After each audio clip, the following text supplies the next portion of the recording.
In this video, let me show you how to do the Ask Me Anything on Snapchat.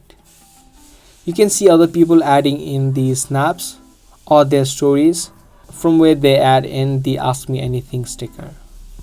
Now there are filters within Snapchat that allows you to do them, but there is no exact one or the right one within the Snapchat app. So for that, you need to download this application called Send It. You can easily find this application on the Play Store or the App Store. So download this application, open up the app, and you'll have a section of connecting your Snapchat with your Send It. Once your Snapchat has been connected to Send It, you'll see this interface. Now from here you can just tap on Edit and you can type in anything you want. You can also add in Ask Me Anything, or if you want you can also remove the existing text and type in anything you want. You can also type in this dice and a random question will appear.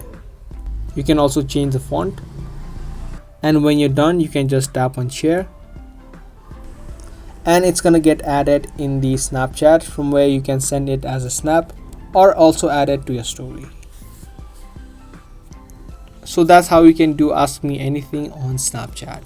I hope this video was helpful to you. If it was, be sure to let us know by giving this video a thumbs up. That's pretty much it for today. Thanks for watching.